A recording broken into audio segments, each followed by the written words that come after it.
महाराष्ट्र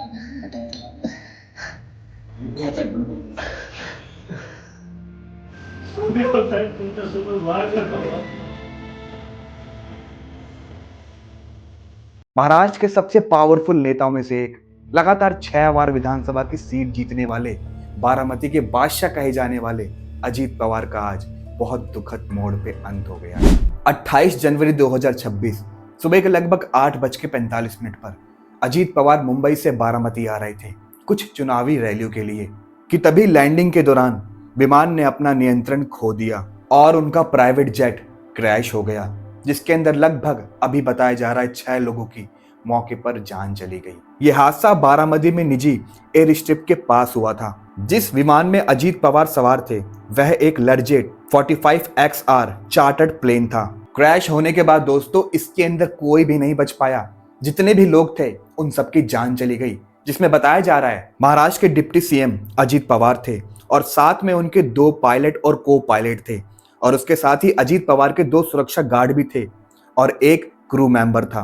वैसे दोस्तों अभी हादसे की जांच चल रही है, लेकिन कुछ मीडिया रिपोर्ट्स के मुताबिक विमान लैंडिंग के दौरान तकनीकी खराबी के कारण अस्थिर हो गया था और वहीं पर कुछ रिपोर्ट्स बताती है कि लैंडिंग के वक्त विमान ने अपना कंट्रोल ही खो दिया था, जिसके कारण लैंडिंग में दिक्कत हुई और विमान में आग लग गई।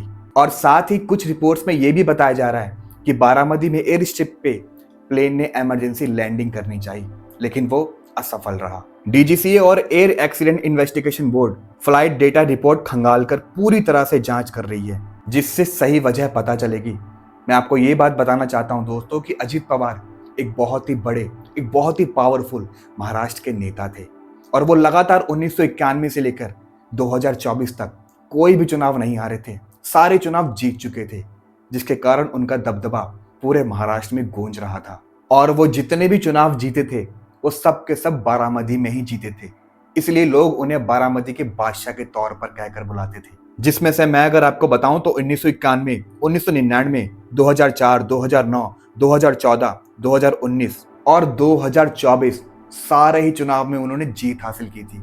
आज तक उनका रिकॉर्ड है कि बारामती से एक भी चुनाव नहीं हारे, जिससे उनकी ग्राउंड इमेज बहुत मजबूत बन गई थी।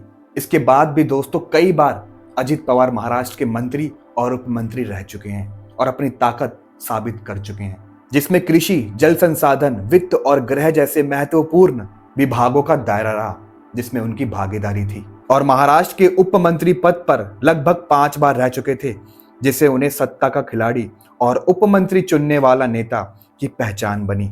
उनकी ताकत खासकर सहकारी बैंक, जल संसाधन और ग्रामीण विकास के मुद्दों पर रही, जिसमें उनका नेटवर्क बहुत गहरा था। लेकिन दोस्तों इतने अच्छे काम के बाद भी उनके साथ कुछ कंट्रोवर्सी जुड़े थे, जिसमें से एक आता है 2019 का 3 दिन का उप मुख्यमंत्री विवाद।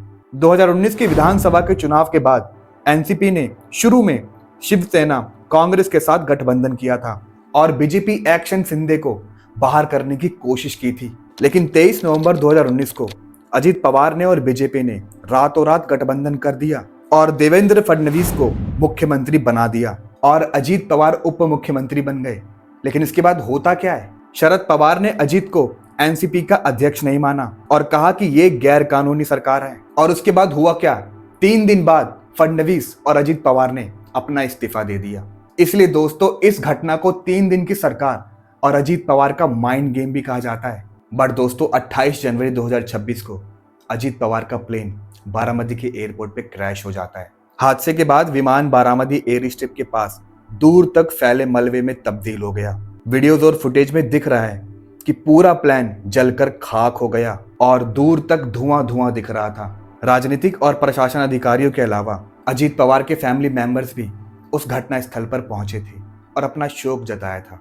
और साथ ही अजीत पवार की मौत की पुष्टि करते हुए एनसीपी, शिवसेना, भाजपा और कांग्रेस समेत तमाम दलों ने अपना शोक जताया। और आज महाराष्ट्र सरकार ने एक उच्च स्तरीय कमेटी बनाई है जो इस मामले की गहराई से जांच करेगी। और दोस्तों हमें आगे पता चलेगा कि प्लेन क्रैश का असली रीजन था क्या, क्योंकि जांच अभी चल रही है। दोस्तों हम कामना करते हैं कि अजीत पवार की आत्मा को शांति मिले, may his soul rest in peace. और यहाँ पर एक बहुत बड़ा सवाल हमारे बीच रह जाता है दोस्तों कि आजकल इंडिया में इतने प्लेन क्रैश क्यों हो रहे हैं, आखिर इसका रीजन क्या है और क्यों इतने हादसे बढ़ते जा रहे हैं। इस मामले की गंभीर से जांच करनी होगी और ऐसा मामला आगे ना हो, इसकी पुष्टि करनी होगी हमारे सरकार को। सो दैट्स इट गाइस, आज के लिए इतना ही। अगर आपको वीडियो अच्छी लगी तो इसे लाइक कर देना और कमेंट बॉक्स में हमें जरूर बताना कि आखिरकार इंडिया में इतने प्लेन क्रैश के मामले बढ़ क्यों रहे हैं। और इस वीडियो को जितना हो सके उतना शेयर कर दो अपने दोस्तों के साथ, क्योंकि देश में जागरूकता सिर्फ हम फैलाते हैं। चैनल को सब्सक्राइब कर दो। तब तक के लिए मैं आपको मिलता हूँ अपने नेक्स्ट वीडियो में।